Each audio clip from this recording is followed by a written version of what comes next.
हमारी साझेदारी के लिए मैं भी कुछ सुझाव बड़ी नम्रतापूर्वक आपके समक्ष रखना चाहूंगा।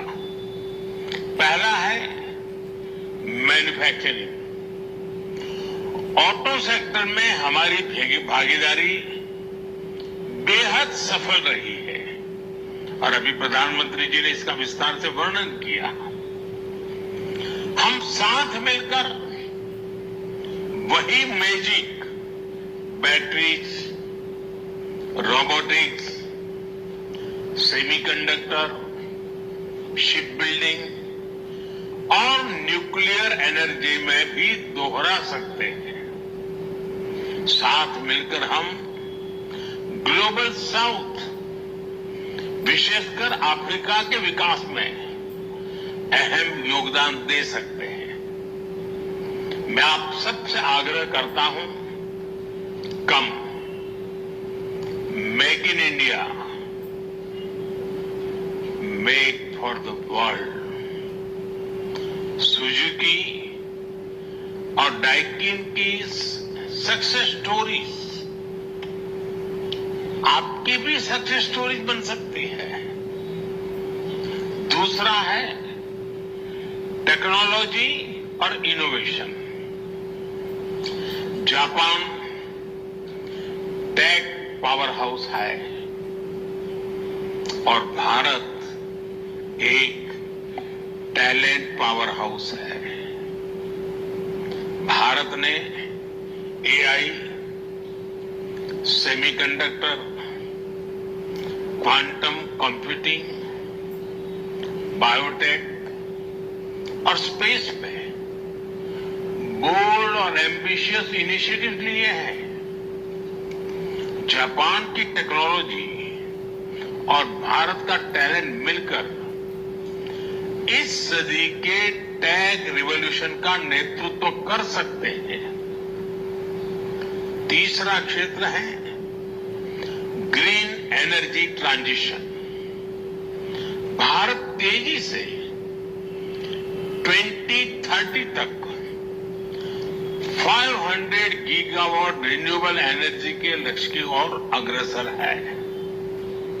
हमने 2047 तक 100 गीगावाट न्यूक्लियर पावर का भी लक्ष्य रखा है।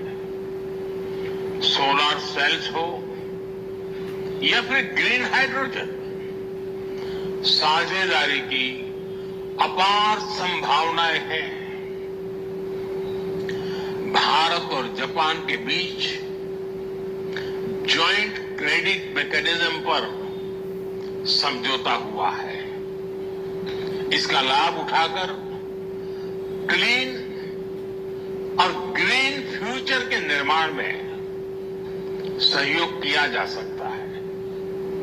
चौथा है नेक्स्ट जेन इंफ्रास्ट्रक्चर। पिछले एक दशक में भारत ने नेक्स्ट जनरेशन मोबिलिटी और लॉजिस्टिक इंफ्रास्ट्रक्चर में अभूतपूर्व प्रगति की है। हमारे पोर्ट्स की क्षमता दोगुनी हो गई है। 160 से ऊपर एयरपोर्ट्स हैं। 1000 किलोमीटर लंबी मेट्रो लाइन बनी है। जापान के सहयोग से मुंबई और अहमदाबाद हाई स्पीड रेल पर काम चल रहा है।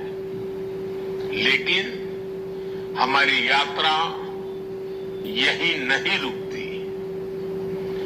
Japan's excellence and India's scale can create a perfect partnership. पांचवा है स्किल डेवलपमेंट और people to people types. Bharat का स्किल्ड युवा टैलेंट वैश्विक जरूरतें पूरी करने की क्षमता रखता है। इसका लाभ जापान भी उठा सकता है। अब भारतीय टैलेंट को जापानी भाषा और सॉफ्ट स्किल्स में ट्रेनिंग दें और मिलकर एक जापान रेडी वर्कफोर्स तैयार करिए। A shared workforce will lead to shared prosperity। साथियों, अंत में मैं यही कहना चाहूंगा, India and Japan partnership is strategic and smart, powered by economic logic. We have turned shared interest into shared prosperity. India is the springboard for Japanese businesses to the global south. Together, we will shape the ASEAN century, Asian century for stability, growth, and prosperity.